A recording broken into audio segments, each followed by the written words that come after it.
예배 전에 영상을 하나 봤습니다. 자, 영상을 보시면 그 파도가 바다 가운데 배가 지나갈 때 파도가 엄청나게 높은 파도가 치잖아요. 아마 한 3, 4층 높이 되는 엄청난 큰 파도가 쳤을 때에 배가 어떻습니까? 배가 가라앉지는 않잖아요. 그죠? 여러분, 우리가 인생의 바다를 갈 때 두렵고 떨리는 마음이 반드시 있습니다. 그리고 오늘 영상에 보니까 엄청난 높은 파도가 친다 할지라도 결코 배는 무너지지 않습니다. 왜 그렇습니까? 그 두려움 가운데서 다 두려움이 떨고 있을 때에 누군가 바로 그 배에 바로 키를 잡았기 때문에 아마 선장이 키를 잡았겠지요. 3, 4층 되는 엄청난 높은 파도가 친다 할지라도 바로 두려움이 다 떨고 있을 때 한 사람만이 용기 내서 키를 잡는다면 그 배는 결코 쉽게 침몰당하지 않는다는 사실입니다. 아멘. 여러분, 우리도 생활하다 보면 정말 두려움이 다 많이 다가옵니다. 그죠? 여러분, 두려움이 다가와도 정말 우리 인생에 큰 풍랑이 쳐도 우리가 절대로 두려워하거나 낙심하지 않고 바로 우리 인생의 주인 대신 그 하나님만 꼭 붙잡을 수 있기를 주의 이름으로 축원합니다. 아멘. 자, 우리 지금 코로나 때문에 정말 우리는 큰 높은 파도를 맞이하고 있습니다. 이런 높은 파도를 맞이한다 할지라도 하나님과 함께 해주시고 하나님의 피난처 되시고 힘이시고 이런 환난 날에 하나님의 나의 도움이 되고 있다는 사실을 믿을 수 있기를 주의 이름으로 축원합니다. 성경에 보게 되면 수없이 두려워하지 말라, 낙심하지 말라, 나를 붙잡으라고 성경에서 말씀하고 있습니다. 시편 42편 5절에도 또 이사야서 41장 10절 말씀에도 또 고린도전서 또 10장 13절에도 절대로 절망 붙잡지 말고 낙심하지 말고 두려워하지 말고 나를 붙들라고 성경에서 하나님은 우리에게 말씀해 주고 있습니다. 여러분, 시편 42편 5절에 보니까 자, 뭐라 말씀하고 있냐면 두려워하지 말라, 내가 너와 함께함이니라, 놀라지 말라, 난 네 하나님이 됨이라, 내가 너를 붙들리라고 이사야서 41장 10절에도 말씀하고 있습니다. 내가 너와 함께할 것이라는 거예요. 두려워하지 말라는 거예요. 놀라지 말라는 거예요. 왜? 내가 너와 함께할 것이고 내가 너를 붙들 것이라고 우리의 말씀해 주고 있습니다. 자, 시편 42편 5절에도 내 영혼아 내가 어찌하여 낭망하며 어찌하여 내 속에서 불안해하는가. 너는 하나님께 소망을 두라고 우리에게 말씀해 주고 있습니다. 여러분, 시편 40편 5절에 나오는 바로 이 내 속에서는 말은 우리 속이 아니에요. 하나님 속을 얘기합니다. 우리가 하나님 안에 있을 때에 어떻게 해요? 하나님이 우리를 붙잡아 주시고, 아멘. 두렵지 않도록 절망 가운데 내버려두지 않고 하나님을 반드시 붙잡아 주시고, 그래서 소망 가운데 하나님께 소망을 두라고 우리에게 말씀해 주고 있는 겁니다. 여러분, 고린도전서 10장 13절에 보게 되면 여러분, 하나님은 시험을 당할 만한 것을 우리에게 감당할 시험만 우리에게 주신다 말씀하고 있습니다. 그리고 그 시험 가운데서도 우리가 시험에 빠졌을 때에도 하나님은 그 시험을 능히 감당할 수 있는 능력을 우리에게 보여주신다고 고린도전서 10장 13절에서 말씀하고 있습니다. 그 성경 곳곳에 낙심하지 마라, 두려워하지 마라, 나를 붙들라고 성경에서 계속해서 우리에게 말씀해 주고 있습니다. 여러분, 우리 앞에 두려움이라고 하면 과연 내가 무엇을 붙잡아야 되겠습니까? 문제를 붙잡아야 되겠습니까? 상황을 붙잡아야 되겠습니까? 아니면 두려움을 붙잡아야 되겠습니까? 우리는 오직 우리 인생의 주인 되지 그 주님만 우리가 붙잡고 나가야 될 줄로 믿습니다. 여러분, 우리 하나님은요, 우리 머리털까지 세심받으신 하나님이세요. 아멘. 나를 죽이기도 하시고 살리기도 하신 하나님이세요. 나를 가난하게도 하시고 부하게도 할 줄 아는 그런 하나님이세요. 그리고 나를 낮추기도 하시고 높이기도 하시는 전능하신 하나님의 것을 믿을 수 있기를 다시 한번 주의 이름으로 축원합니다. 여러분, 우리가요 어떤 사건을 바라보고 문제를 바라보면 반드시 두려움이 찾아옵니다. 우리가 인생을 살면서 여러 가지 사건을 만나고 상황을 만나고 문제를 만납니다. 그럴지라도 문제를 바라보고 상을 바라보고 사건을 바라보면 우리는 두려움이 우리 마음 가운데 찾을 수밖에 없는 거예요. 여러분, 우리 실생활에서 나를 두렵게 하는 요소들이 너무 많습니다. 죽음에 대한 두려움도 있죠. 또 직장에 대한 두려움도 있죠. 또 대학에 가야 되는 또한 두려움이 있죠. 또 자연 환경에 대한 또 두려움이 있죠. 또 미래에 대한 또 두려움이 있죠. 예. 또 고난에 대한 두려움이 있죠. 이 코로나에 대한 두려움이 있죠. 얼마나 우리 실상 안에서 이렇게 나를 두려움 가운데 빠뜨리는 요소들이 얼마나 많은지 모릅니다. 여러분 성경 전체를 봐도요. 정말 어떤 사건, 어떤 상황을 만났을 때에 두려움 가운데 빠져 있었던 사람이 있는가 하면 그렇게 두려움이 아니라 바로 하나님을 붙잡고 믿음을 붙잡고 말씀을 잡고 승리한 사람들에 대한 얘기 성경이 많이 나옵니다. 여러분 아브라함을 보세요. 아브라함. 우리는 아브라함 하면 믿음의 조상이라고 칭찬합니다. 그런데 여러분 창세기 20장에 보게 되면 이 아브라함이요 이제 하나님께서 소돔과 고모라성을 멸망시키시고 그런 다음에 이 아브라함이 아내 사라를 데리고 이제 그랄 땅으로 옮겨갑니다. 그랄 땅. 바로 지금의 블레셋 땅을 얘기합니다. 이제 소돔과 고모라 이 사건이 있은 다음에 아브라함이 자기 아내 데리고 이제 그랄 땅으로 블레셋 땅으로 건너갔어요. 근데 그 땅에 가서 자기 아내를 뺏겨버리고 합니다. 이 아비멜 왕이요. 이 사라를 보고 너무나도 이쁘고 정말 이쁜 그런 사라를 보고 자기 왕궁에 데리고 갑니다. 근데 나중에 보니까 이게 꿈속에서 이게 남편이 있는 것을 알아냈어요. 아비멜 왕이 꿈을 꿨어요. 꿈을. 근데 여러분 왜 남편이 있는 아브라함의 아내 사라를 왜 아비멜 왕이 왜 데리고 갔을까요? 여러분 성경에 보게 되면 이 아브라함도 두려움이 찾아온 거예요. 이제 자기 고향 땅을 떠나서 이제 남의 나라 블레셋 땅에 이웃 나라 갑니다. 근데 자기 아내가 너무나 이쁜 거예요. 너무 이쁘니까 혹시 자기를 죽이고 자기 아내를 뺏어가지 않을까. 이런 두려운 마음에 자기 아내를 가지 못하고 노이라고 속입니다. 노이라고. 그러니까 이 아비멜렉 왕이 정말 아름다운 이 사라를 왕으로 제거한 거예요. 그러니까 그렇게 믿음 좋았던 아브라함도 과거에 두려움을 붙잡은 적이 있다는 거예요. 그러니까 두려움이 찾아오니까 혹시 이 블레셋 사람들이 자기를 죽이고 아름답고 이쁜 자기 아내를 뺏어가지 않을까. 이런 마음이 막 두려움이 찾아오니까 자기 아내라고 말하지 못하고 자기 누이라고 거짓말합니다. 여러분 그렇게 믿음이 좋았던 아브라함도요. 이렇게 두려움을 잡을 때가 있었다는 거예요. 여러분 신앙 연주가 중요한 것이 아닙니다. 직분이 중요한 게 아니에요. 신앙 연주가 오래되고 목회자로서 두려움이 안 찾아오는 게 아닙니다. 여러분 때로는 목회자도 두려움이 찾아와요. 때로는 우리가 목회자도 두려움을 붙잡을 때가 있습니다. 지금 태풍이 온다 또 좀 난리 피잖아요. 작년 9월 달에도 태풍이 온대요. 작년 9월에 태풍이 왔습니다. 태풍이 이제 올 때 그 다음날 제가 이제 산에 제가 늘 가던 시흥산이 있거든요. 거기 산에 기도하러 갔습니다. 그때 보통 한 12명씩 목사님들 올라오셔서 산에 기도하러. 제가 그날이 아마 토요일날 제가 토요일날 가서 이제 주일날 아침 7시에 내려오려고 이제 저녁 한 6시 정도 가서 그 다음날 주일날 이제 아침 7시에 내려오려고 이제 산에 올라가려고.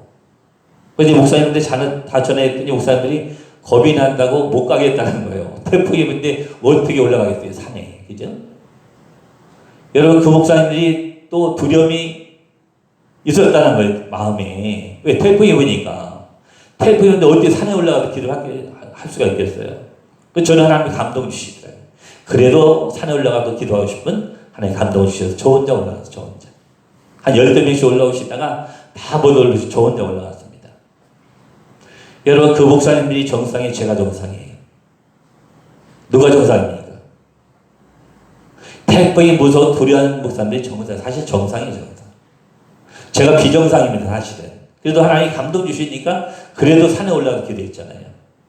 막 갔더니 비바람 치고 그 산 입구에 갔더니 이만한 큰 나무가 태풍에 부러져 넘어져 있고 그래서 차를 돌려가서 반대편 산에 올라가서 제가 기도했거든요. 밤새 기도하고 텐트 치고 자는데 바람이 얼마나 부는지 텐트를 막 흔들려서 잠을 못 자는 거예요. 그 다음에 제가 내려왔는데 그때 올라갔을 때 하나님이 감동적으로 올라갔더니 그 다음부터 담력이 생겨요. 더 큰 담력이 생겼어요. 그래도 뭐 추운 겨울에도 뭐 비바람이 쳐도 그래도 꾸준히 제가 올라가는 그런 담력을 하나님 주신 거예요. 여러분 그때 제가 만약에 두려움이 있어서 제가 올라가지 못했다면 아마 그런 담력이 생기지 않았을 것 같아요. 하나님이 제 마음에 그런 마음을 주시는 거예요. 야, 너 이런 날도 산에 올라와서 나한테 기도할 수 있냐? 그런 마음을 주시는 거예요.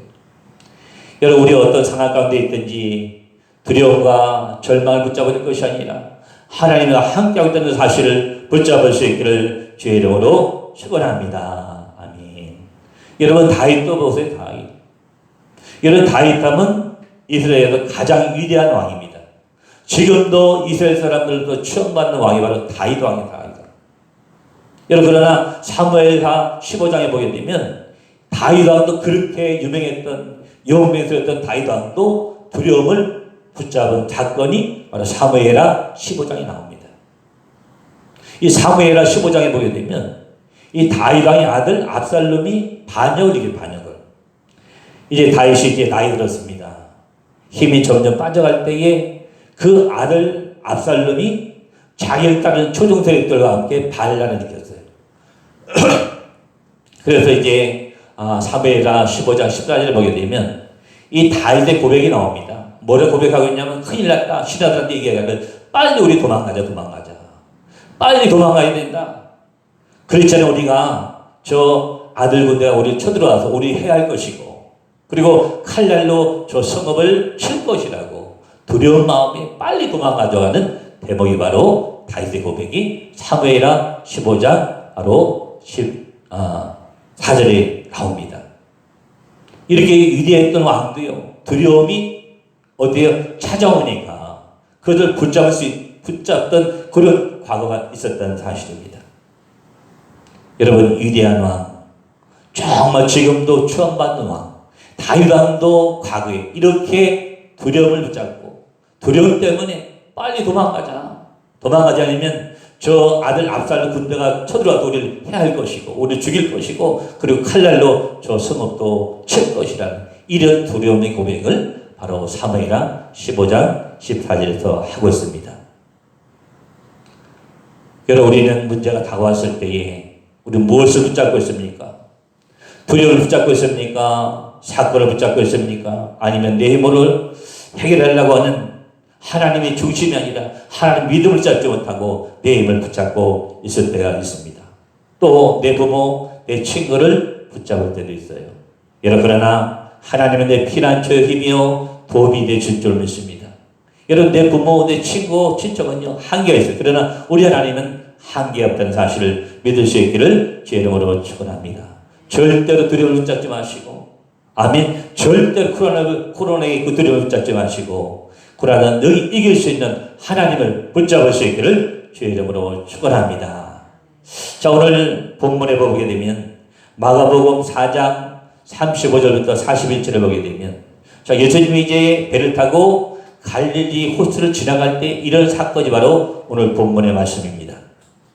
여러분 예수님께서 배를 타고 이제 갈릴리 호수를 이제 야밤에 그 또 밤에 이제 배를 타고 이제 갈릴리 호수를 지나갈 때 그 배 안에서 주님이 주무시게 됐어요. 주무실 때 큰 광풍이 몰려옵니다. 그래가지고 이제 막 제자들이 막 죽게 생겼으니까 제자들이 잠들어 있는 예수님을 깨우게 됩니다. 그때 예수님이 일어나셔서 파도를 향하여서 잠잠하라 고요하라고 명령했을 때에 엄청나게 큰 파도가 잠잠해지는 역사가 있었습니다. 그리고 예수님께서 제자들에게 이같이 얘기합니다. 어찌하여 이렇게 무서워하느냐? 너희들이 어찌하여 이렇게 무서워하느냐? 믿음의 작은 자들하고 바로 예수님이 제자들을 책망하는 대목이 오늘 본문 바로 마가복음 4장 35절부터 41절에 나옵니다. 여러분 우리 한번 39절부터 한번 41절 다시 한번 읽겠습니다. 자 마가복음 4장 39절부터 우리 한번 41절 다시 한번 읽습니다. 39절부터 41절까지 같이 읽습니다. 예수께서 깨어 바람을 꾸짖으시며 바다들을 이르시되 잠잠하라 고요하라 하시니 바람이 그치고 아주 잔잔하여지더라. 이에 제자들에게 이르시되 어찌하여 이렇게 무서워하느냐 너희가 어찌 믿음이 없느냐 하시니 그들이 심히 두려워하여 서로 말하되 그가 누구에게 바람과 바다도 순종하는가 하였더라. 아멘. 여러분 여기 성경에 보게 되면 바다라는 제목이 나옵니다. 39절 중간에 바다라고 표현하고 있어요. 사실 이게 갈릴리 호수지 바다가 아닙니다.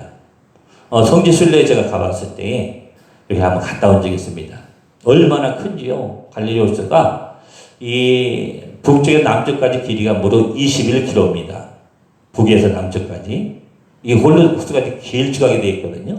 북쪽에서 남쪽까지 21km예요. 그리고 서해에서 동쪽까지는 무려 12km입니다. 12km. 엄청나게 큰 거죠. 그리고 깊이도 한 45m 정도 아주 깊습니다. 이 코스를 자동차로 달리려면 1시간 정도 걸려요. 1시간. 이 바다가 아니면 호수인데 여기는 바람이 큰 방법이 자주 부는 곳입니다. 왜 그러냐면 이 갈릴리 호수 이쪽에 헬몬산이라서 헬몬산 2800m 되는 높은 산이 있습니다. 높다 보니까 위에는 항상 이게 눈이 쌓여져 있는 거예요. 그런데 이 눈이 이제 녹기 시작해서 물이 흘러가지고 이 갈릴리 호수로 채워지는 거예요. 갈릴리 호수 물이 이제 흘러가지고 넘치면 요단강 물로 흘러가고 이 요단강 물로 흘러가지고 나중에 사해까지 이렇게 흘러가게 되어 있습니다. 그런데 이 갈릴리 호수 쪽에서 서쪽으로 한 50km 정도 가면 바로 지중해 바다가 나옵니다. 지중해 바다. 그러니까 이 지중해 바다 바람이 갈릴리 호수 쪽에 넘어오는 산을 타고 넘어옵니다. 그리고 북쪽인 헬몬산에서 찬 기운이 바람을 타고 내려와서 둘이 만나게 되면 이 갈릴리 호수는 큰 광풍이 불 수밖에 없는 그런 지형 속에 있어요. 그리고 땅의 수면이 200m, 그러니까 땅보다도 수면이 200m 낮습니다. 그러니까 지중해에서 바는 바람과 또 헬몬의 바람이 찬 기운이 만나면 큰 광풍이 불 수밖에 없는 그런 지형이 바로 갈릴리 호수예요. 갈릴리 호수. 자, 그런데 예수님께서 우리 다시 한번 35절 36절 봅니다. 한번. 자, 35절 36절 봅니다. 같이 읽습니다. 그날 저물 때에 제자들에게 이르시되 우리가 접근으로 건너가자 하시니 그들이 물을 떠나 예수를 배에 계신 그들을 모시고 가매 다른 배들도 함께 하더니 여러분 이렇게 광풍이 자주 부는 바로 갈릴리 호숫가로 예수님이 배를 타고 건너가지고 제자들에게 말씀합니다. 여러분 우리가 성경을 보면요. 이 35절과 36절에서 아주 흥미로운 점을 우리 발견할 수가 있습니다. 이 35절과 36절 자세히 우리가 보게 되면 아주 흥미로운 것을 우리 발견할 수가 있어요. 여러분 35절 36절 다시 한번 봅니다. 뭐라고 말씀하고 있어요? 그날 저물 때에 제자들에게 이르시되 우리가 저편으로 건너가자 하시니 그들이 물을 떠나 예수를 배에 계신 그대로 모시고 가매 다른 배들도 함께 하더니 여러분 성경 자세히 한번 보세요. 한번. 여러분 35절 맨 앞에 뭐가 나옵니까? 35절 맨 앞에 보니까 그날 저물 때에 그랬어요. 그날 저물 때에. 여러분 이 35절 앞에는 뭐가 있냐면 자 예수님께서 이제 예수님을 따르는 많은 사람들에게 비유로 말씀하신 그런 대목들이 35절 앞에 나옵니다. 자 35절 앞에 나오고 그리고는 비유로 말씀하시고 이제 그리고 날이 저물었습니다. 그러니까 많은 무리들이 예수님을 따라다니는 거예요. 그러니까 아침부터 밤 늦게까지 예수님이 바로 따라온 무리들에게 하나님의 말씀을 증거하시고 그런데 날이 저무니까 이제 어떻게 됩니까? 날이 저무면 숙소로 가서 주무셔야 되잖아요. 그죠? 숙소가 주무셔야 되잖아요. 근데 예수님이 어떻게 하셨어요? 숙소로 가지 않으시고 어떻게 해요? 배를 띄워가지고 저편을 건너가자고 예수님께서 명령하십니다. 그리고 이제 그 배를 타고 가다가 어떻게 해요? 예수님 주무시고 그리고 큰 풍랑을 만났다고 오늘 성경에서 말씀하고 있습니다. 여러분 우리는 여기서 몇 가지 의문점을 가질 수가 있습니다. 왜냐하면 예수님이 하루 종일 말씀을 증거하셨어요. 피곤하시잖아요. 그죠? 그럼 빨리 집에 가서 주무셔야 되는데 배를 제대로 태워가지고 저 건너편으로 가자고 말씀하시고 그런 다음에 이제 배도 주무시게 된 거예요. 그리고 큰 강풍이 몰려왔다는 거예요. 여러분 의문점이 좀 들지 않아요? 왜 예수님께서 밤인데도 불구하고 숙소로 돌아가지 않고 왜 배를 태워서 제자들과 함께 저 건너편에 왜 가자고 하셨는지. 그리고 가자고 해놓고 그리고 왜 배가 왜 잠을 주고 주무시고 계신지. 근데 우리 의문점이 한두 가지지 아니죠. 그러면 여러분 35절 앞에도 여러 가지 비유의 말씀을 하고 있습니다. 오늘 보면 35절 앞에 무엇을 비유하고 있냐면 씨 뿌리는 비유, 그리고 등불에 대한 비유를 말씀하고 있고, 그리고 또 겨자씨 비유에 대한 얘기를 예수님께서 하셨어요. 여러분 이 씨 뿌리는 비유, 등불에 대한 비유, 겨자씨 비유, 이 비유의 핵심의 단어는 뭐냐? 바로 믿음에 대한 것을 얘기를 하거든요. 예수님께서. 자, 너희 믿음을 씨를 뿌려야 된다. 그래서 너희들이 말씀을 잡고 믿음을 붙잡아야 30배, 60배, 100배의 열매를 거둘 수가 있다. 그리고 작은 겨자씨지만 이 겨자를 심으면 땅에서 이게 이제 자라서 높은 나무가 되고 그 나무에 바로 새들이 깃들게 된다고, 바로 믿음에 대한 얘기를 주님께서 이 비유로 말씀하신 거예요. 자, 이렇게 비유로 말씀하신 다음에 여러분 제자들이 뭐라고 명령했습니까? 바로 배를 타고 저 건너편으로 건너가지고 명령하시고, 그리고 가는 도중에 그것도 야밤에 배를 타고 가다가 깊은 밤에 예수님이 주무신 거예요. 큰 풍랑을 만나니까 제자들이 막 죽게 생겼으니까 예수님을 깨우잖아요. 깨우는 대목이 오늘 성경에 나오잖아요. 여러분 37절 38절 다시 한번 읽겠습니다. 37절과 38절 다시 했습니다. 37절 8절 같이 했습니다. 큰 광풍이 일어나며 물결이 배에 부닥쳐 들어와 배에 가득하게 되었더라. 예수께서는 고물에서 베개를 베고 주무시더니 제자들이 깨우며 이르시되 선생님이 우리가 죽게 된 것을 돌보지 아니하시나이까 하니. 여러분 37절 38절 보니까 큰 광풍이 불었다 말씀하고 있어요. 예수님께 배를 타고 제자들과 함께 이제 갈리오스가로 갈 때에 야밤에, 그때 큰 풍랑이 불었을 때에, 그때에 어떻게 제자들이 예수님을 깨우십니다. 깨워서 하는 말이 뭐였어요? 예수님, 선생님, 우리가 죽게 되가서 왜 이렇게 돌보지 아니하시나 하고 원망과 불평을 쏟아냅니다. 여러분, 이 원망 불평은 두려움에 사로잡혔을 때 원망 불평이 나오는 거예요. 여러분 이스라엘 백성들 보세요. 홍해 앞에 다다랐을 때에 두려운 마음이 찾아옵니다. 그러니까 어떻게 했어요? 원망 불평 쏟아냈잖아요. 우리를 왜 여기서 죽게 하느냐? 차라리 저 애굽 땅에 있는 것이 훨씬 낫다 하고 원망과 불평을 쏟아냅니다. 또 홍해를 하나 갈라주시고 홍해를 건너서 말의 쓴물 앞에 갔지만 왜 이 쓴물을 먹고 우리 죽게 하느냐고 또 원망하고 또 불평을 또 쏟아냅니다. 또 여러분 가나안 땅에 들어가기 전에 12정탐꾼을 보내서 그 12명이 정탐을 보고를 하잖아요. 근데 그 10명은 뭐라고 보고합니까? 우리 저들에 비하면 메뚜기 같다. 우리 절대로 저 땅을 정복할 수 없고 저들은 이길 수 없다고 부정적이고 원망불평을 쏟아냅니다. 그러니까 두려움이 찾아오면 사람은요 원망불평이 나올 수밖에 없는 거예요. 아주 중요한 말씀 우리 하고 있는 겁니다. 여러분 두려움을 붙잡으면 뭐가 온다고요? 원망과 불평이 나오는 거예요. 두려움을 붙잡으면. 그러나 두려움을 붙잡지 않고 예수를 붙잡으면 여러분 우리 삶 속에서 감사와 기쁨이 넘치는 줄로 믿습니다. 자, 우리 한번 따라합니다. 한번 주먹질 한번 따라하겠습니다. 자, 두려움을 붙잡으면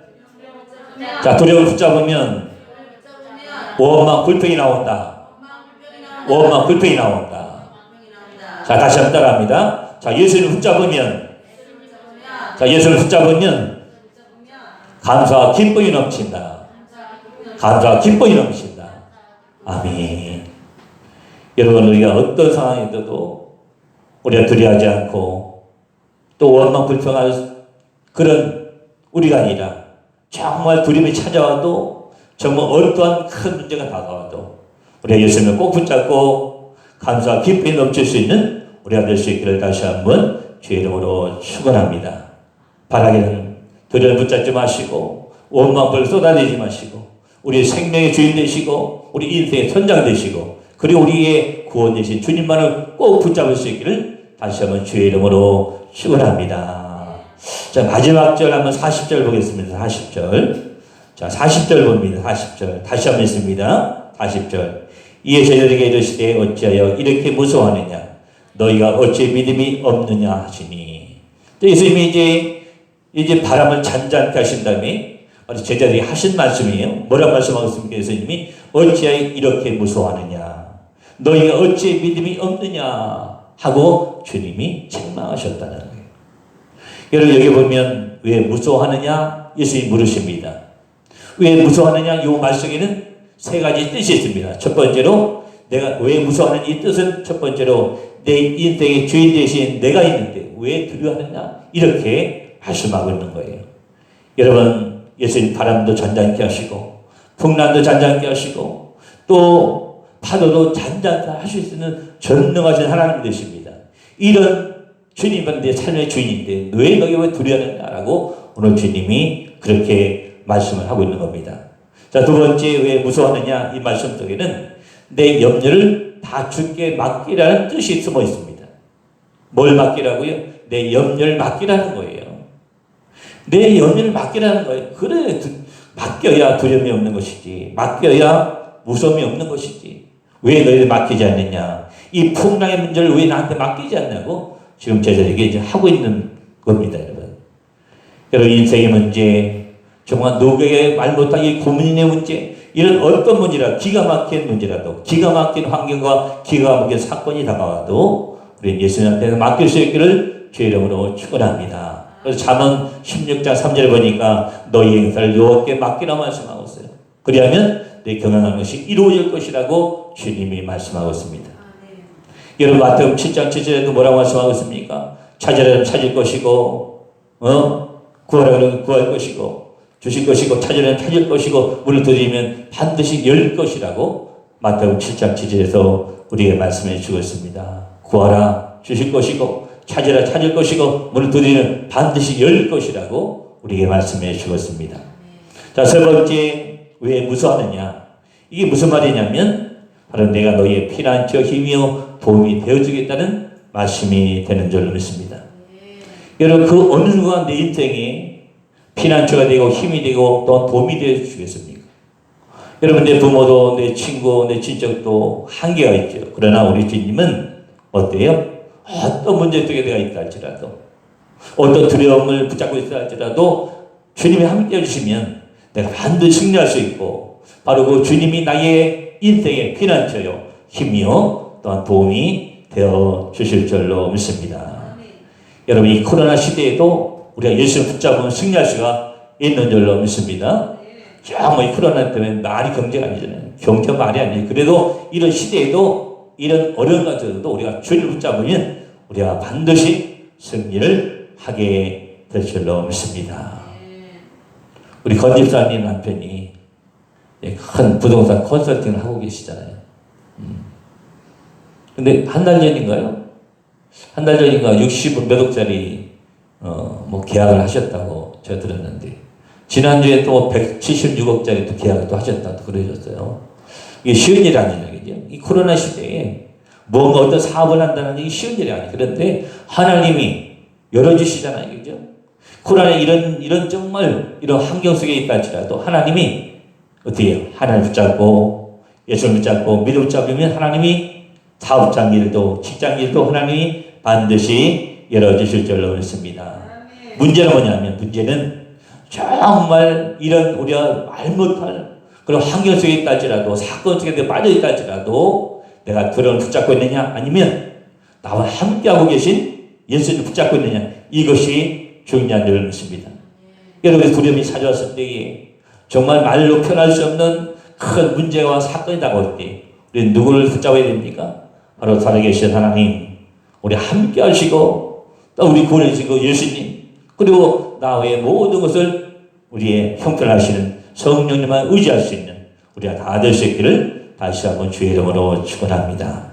자 말씀을 했습니다. 하나님 오늘도 내 삶 속에 찾아주셔서 나와 함께 해주시고 또한 내 삶 속에서 기적과 이적을 베풀어 주시길 지금도 원하고 계신 줄 믿습니다.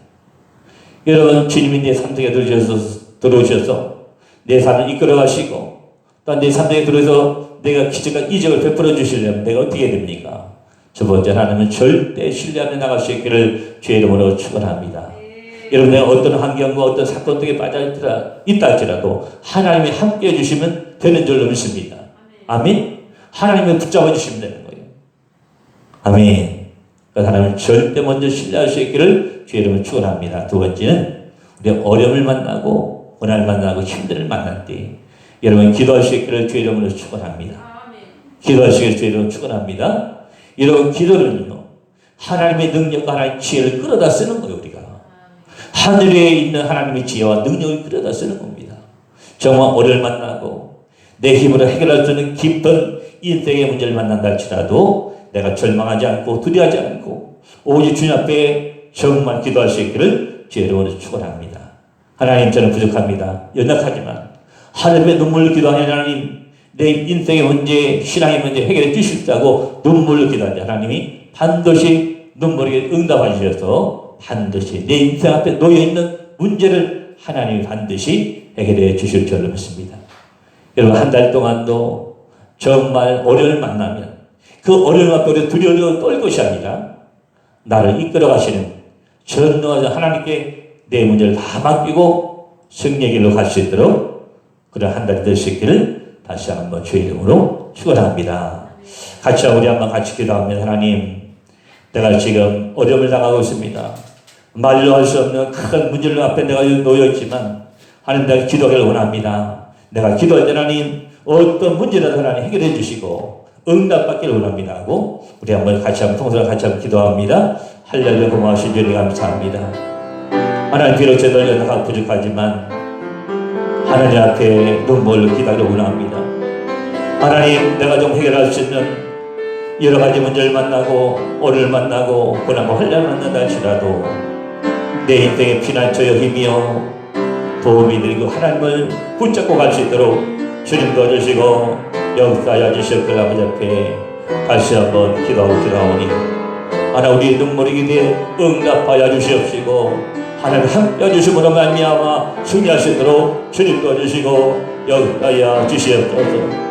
우리 인생 앞에 그런 거대한 풍랑도 거대한 바다도 하나님 함께 해주시면 능히 물리치고 승리할 수 있는 줄로 믿사오니 하나님 나와 함께 해주시고 나의 피난처여 도움이여 힘이여 주시옵기를 아버지 앞에 간절히 기도하오니 우리 주옥교회 성도님들 9월 한 달 동안도 믿음을 잡고 주님을 붙잡고 승리할 수 있도록 주님 도와주시고 역사하여 주시옵소서. 감사드렸고 살아나신 예수 그리스도 이름으로 기도했습니다. 아멘.